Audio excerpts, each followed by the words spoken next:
Welcome back to the Cossy Arsenal channel. My name is Cossy. Welcome back to a brand new video. I want to make a prediction in October this year.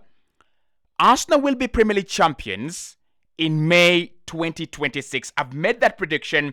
I didn't do Premier League predictions, and I remember saying that this Arsenal team is different, but I never believed that we were going to win the title. And I'm really convinced Arsenal are going to be Premier League champions. And it's not even about our performances alone. It's about the teams around us. It's about Manchester City. It's about Liverpool. And it's about this Arsenal team and the number of years Mikel Arteta has spent crafting this team together, putting this team together, and just making sure that, we create a team that is as formidable as we have right now. So hit the like button, subscribe to the channel as well. What we saw over the weekend, for me, taught me a lot about what we're going to see this campaign, where Liverpool are, where Manchester City are, where Arsenal are as well, and why I think if we get things right, by January, Arsenal could be 9 points ahead of the second team. We could be 10 points ahead of the second team. Obviously, we have November and December, very difficult months. They're months that really give us a hard time. But I look at the run of games that we have, and then I look at the run of games that Manchester City have, the run of games that Liverpool have, and the position in which they are. I think Arsenal, this is our best chance. This is the season where we don't have any excuses not to win the league. We've already been hit by injuries. We have recovered. A few players are coming back. More players will get injured.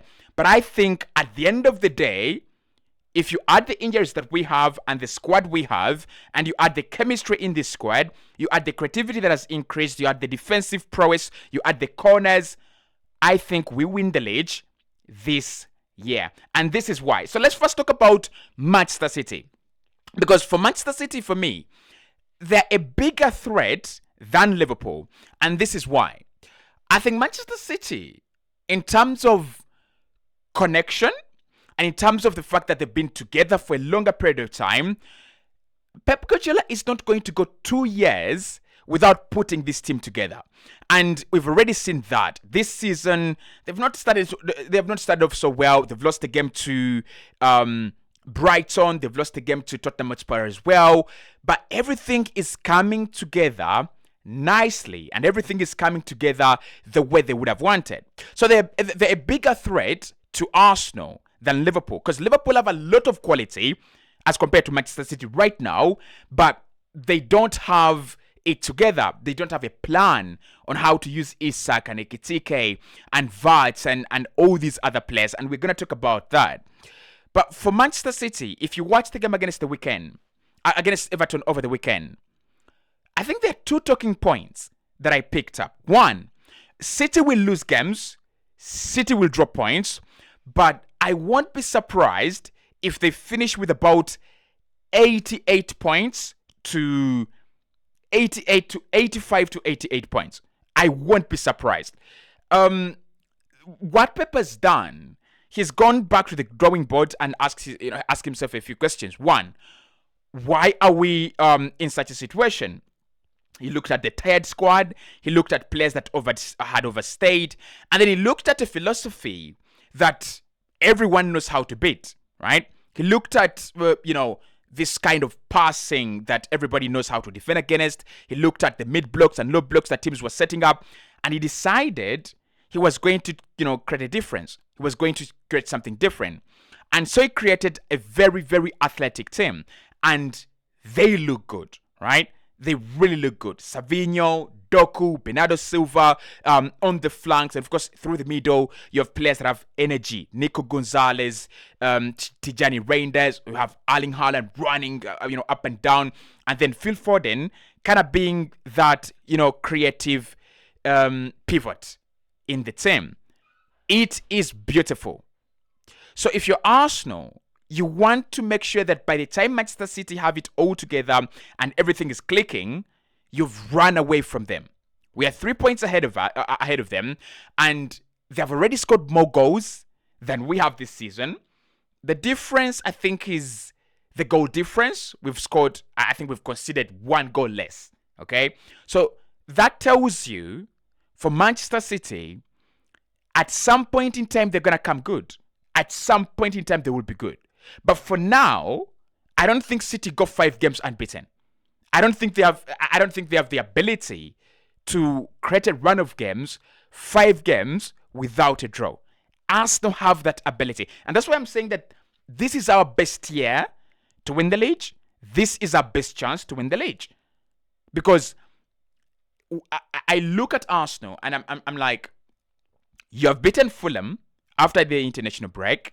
You can beat Crystal Palace, no doubt about that. We saw Bournemouth trying to beat them. Obviously, Palace getting that late penalty that Mateta converted. But Bournemouth were almost winning that game. You have West Ham coming up. You have Burnley coming up. And I think Sunderland. Those 5 games should be games that you win. So if you win 5 games, those are 15 points. And maybe Man City drop just 2 points in their next 15. They have Liverpool in there. They have Newcastle in there as well. So let's say they drop just 2 points in their next 15 points. That creates a 5-point difference. And that is a healthy difference in the title race. Let's talk about Liverpool. Now, going into this campaign, Liverpool looked like the favorites to defend the title. And for me, to some point, they're still favorites for the title. When I talk about Arsenal, I'm talking about a team that doesn't have any experience winning the league. I'm talking about a team that doesn't know how to deal with emotions of winning the league. I'm talking about a team that can give away points where we don't have to, just because we're in the title race and emotions are getting the better of us. So when I look at Liverpool and their squad, and they've just won the league, and they've added a couple of new players that are young, fresh, energetic, they do have a chance. But this is why Liverpool, for me, don't win the league this year. And I won't be surprised if Liverpool find themselves like 12 points behind league leaders, whether that is Arsenal or Man City. I won't be surprised. It just kind of feels like at the moment, everything they try to do is wrong.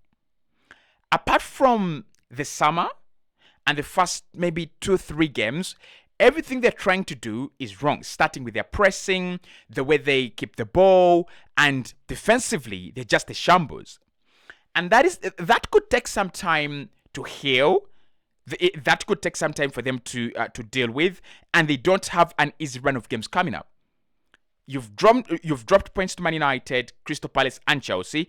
Those are not easy games, by the way. Chelsea, United, and Palace. Not easy games. I mean, anyone would look at Liverpool and say, oh, they should be beating Manchester United. But United against Liverpool, that's a big game. And then look at Chelsea. Liverpool literally don't beat Chelsea at the Stamford Bridge.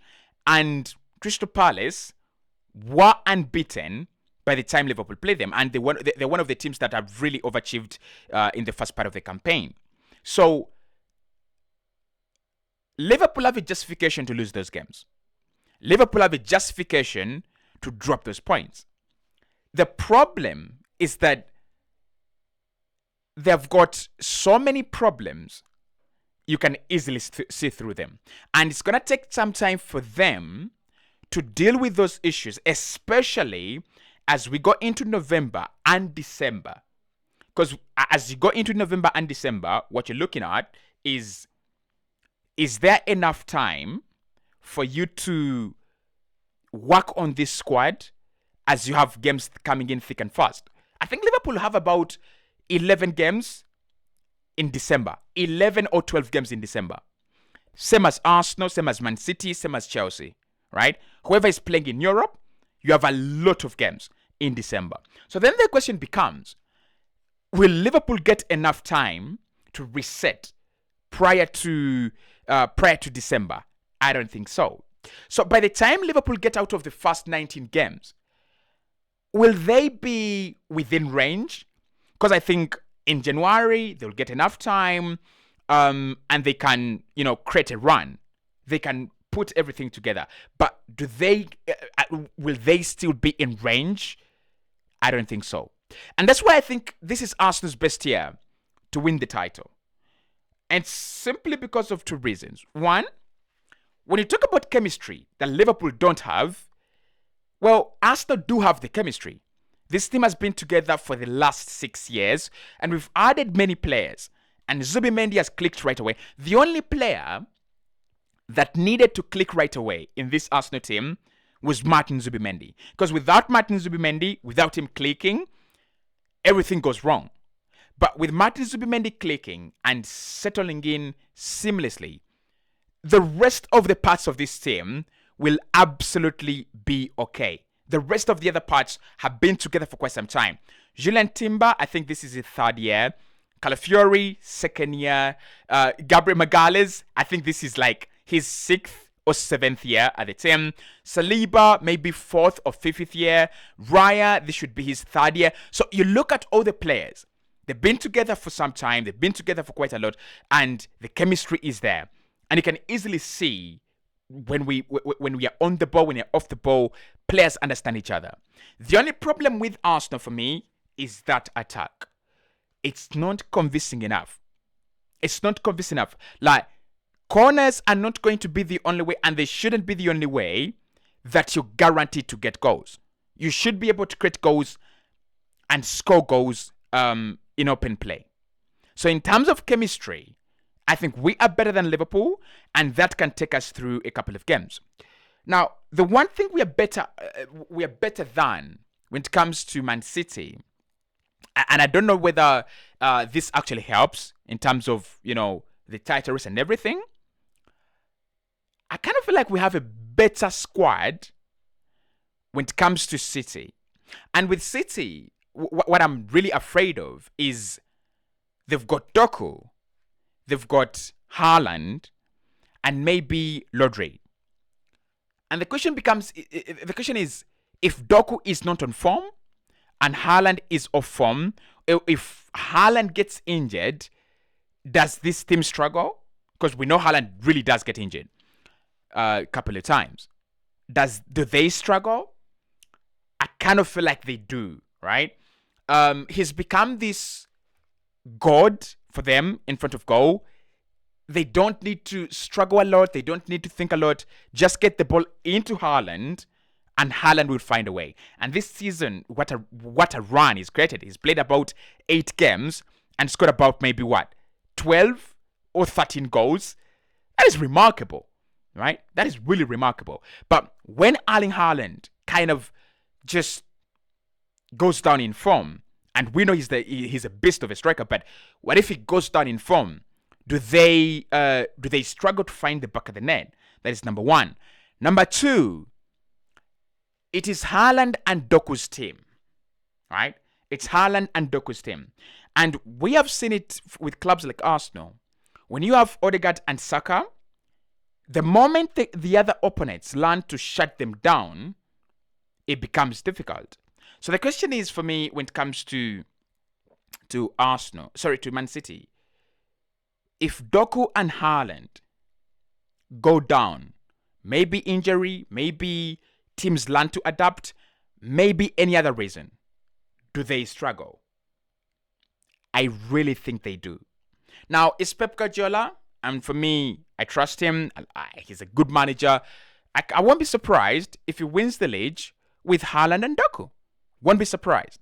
But I think Arsenal have a much better squad. Like, if we take off Eze right now and replace him with Odegaard, that's better. If we took off Gyökeres, who's not started off very well in terms of scoring goals, and we brought on Kai Havertz, that is still good. Gabriel Martinelli for Trossard, that is still good. Noni Madueke for Saka, that is still good as well. And then in that midfield, you have Declan Rice, who's kind of an engine, and you have Mikel Merino, who is really clutch and is doing things his own way, and they're working out. So we have a better squad than Man City. It's bigger, it's broader. In terms of quality, for me, generally and overall, I think we have a much better squad than them. And for Liverpool, as they look for chemistry, we've got that chemistry. So if this is not Arsenal's best year to win the title, I think Mikel Arteta will just be lying.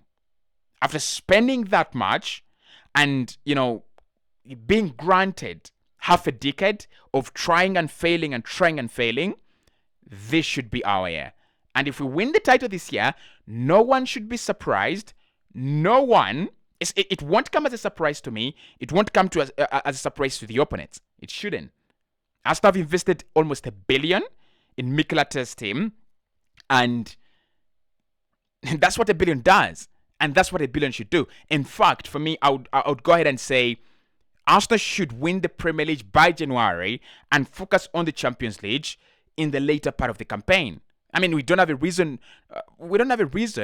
Not to create a big gap on top of the table and just go and focus on the Champions League, because it's also winnable, right? There are not so many teams right now that are, that are scary in the Champions League. Just like last year. For me, last year, you had to overcome PSG and maybe Inter Milan.